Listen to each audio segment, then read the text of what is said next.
بسم اللہ الرحمن الرحیم۔ خواتین و حضرات، السلام علیکم ورحمۃ اللہ وبرکاتہ۔ مغفرت پروگرام حکام شریعت کے ساتھ ایک دفعہ پھر آپ کی خدمت میں حاضری کا شرف حاصل ہے۔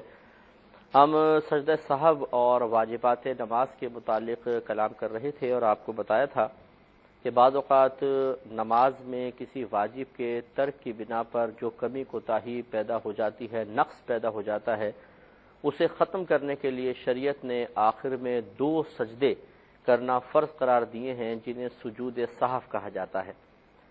اور یہ اس کے نام سے ہی ظاہر ہو جاتا ہے کہ سہو کہتے ہیں بھول جانے کو۔ اس کا مطلب ہے کہ اگر نماز کا کوئی واجب انسان بھول گیا تو یہ 2 سجدے کر کے اس بھول کی کمی کو، اس بھول کی وجہ سے پیدا ہونے والے نقص کو ختم کیا جا سکتا ہے۔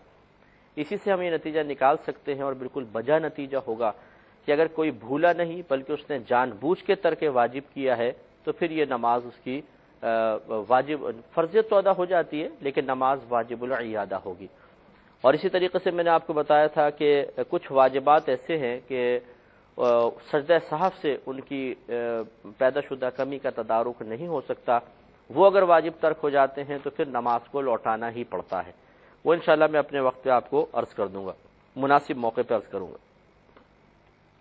اور آپ کو کچھ اس میں اتنے کچھ دیکھنے والے نئے بھی ہوتے ہیں۔ سجدہ سہو کا طریقہ دوبارہ عرض کر دیتا ہوں کہ اگر کوئی واجب ترک ہو جاتا ہے تو جب آپ مکمل طور پہ نماز پڑھ کر آخر میں پہنچتے ہیں اور اتحیات کے لیے بیٹھتے ہیں تو اسے کہتے ہیں قاعدہ اخیرہ۔ قاعدہ اخیرہ میں آپ بیٹھ گئے، آپ نے پوری اتحیات پڑھ لی۔ اتحیات پڑھنے کے بعد صرف سیدھی جانب سلام پھیریں گے، ایک جانب، اور پھر 2 سجدے لگاتار کریں گے، ان میں سجدوں کی تسبیحات بھی پڑھیں گے، پھر بیٹھ کر دوبارہ اتحیات پڑھیں گے، پھر درود شریف اور دعا پڑھ کر دونوں طرف سلام پھیر دیں گے۔ یہ سجدہ سہو کا طریقہ ہوتا ہے۔ اگر کسی نے بغیر سلام پھیرے 2 سجدے کر لیے یا دونوں جانب سلام پھیر کے سجدے کر لیے تو یہ دونوں طریقے خلاف سنت ضرور ہیں، لیکن اس سے بھی سجدہ سہو ادا ہو جاتا ہے اور وہ شخص کو گناہگار وغیرہ نہیں ہوگا، لیکن ترک سنت کی وجہ سے ثواب میں کمی ضرور آئے گی۔ اب ہم آتے ہیں واجبات کی طرف کہ کون سے واجبات ترک ہوتے ہیں تو سجدہ سہو ہوتا ہے، اور کون سے واجبات ترک ہو جائیں تو پھر سجدہ سہو نہیں ہے بلکہ نماز مکروہ تحریمی ہوگی، اس نماز کو دوبارہ پڑھنا واجب ہوگا۔ مثال کے طور پہ تکبیر تحریمہ میں لفظ اللہ اکبر یہ واجب ہے، تکبیر تحریمہ فرض ہے۔ یہ تو آپ نے مسئلہ پڑھا ہی ہے اور سنا بھی تھا کہ اس کو شرط بھی رکھا گیا ہے، اس کو فرض بھی کہا گیا ہے۔ لیکن تکبیر تحریمہ کا جو ایک مفہوم ہے یا اس کا جو ایک تصور ہے وہ یہ ہے کہ اللہ تبارک و تعالیٰ کے پاکیزہ نام کے ساتھ نماز کا آغاز کرنا۔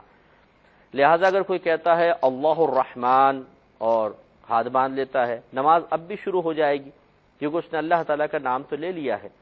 لیکن ہمارے نبی کریم صلی اللہ علیہ وسلم نے ہمیں نماز کے آغاز کے لیے، نماز کی ابتدا کے لیے لفظ اللہ اکبر کہنا ہی لازم قرار دیا ہے۔ تو معلوم یہ ہوا کہ اللہ تعالیٰ کے نام کے ساتھ نماز کو شروع کرنا فرض، اور اس کے لیے لفظ اللہ اکبر کو ذکر کرنا یہ واجب ہوتا ہے۔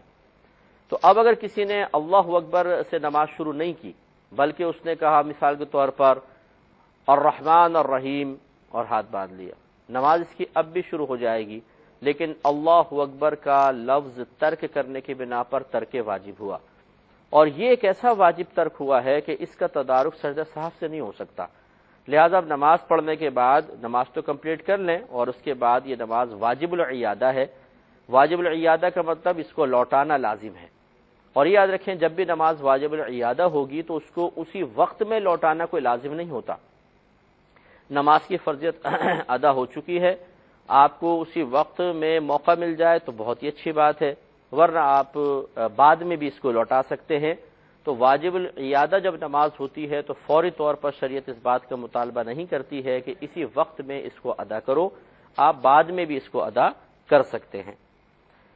دوسرا اس میں مسئلہ یاد رکھیں کہ الحمد کی 7 آیات بلکہ ایک بھی لفظ اگر ترک کیا تو سجدہ سہو لازم ہو جائے گا۔ گویا کہ الحمد شریف کی ایک بھی آیت اگر بھولے سے رہ گئی آخر میں سجدہ سہو ہے، بلکہ فقہاء نے فرمایا کہ ایک لفظ بھی اگر انسان بھول گیا بعد میں اس کو رکوع سجود میں یاد آیا کہ فلاں لفظ تو میں نے الحمد میں پڑھا ہی نہیں ہے، تو آخر میں سجدہ سہو کرنا پڑے گا۔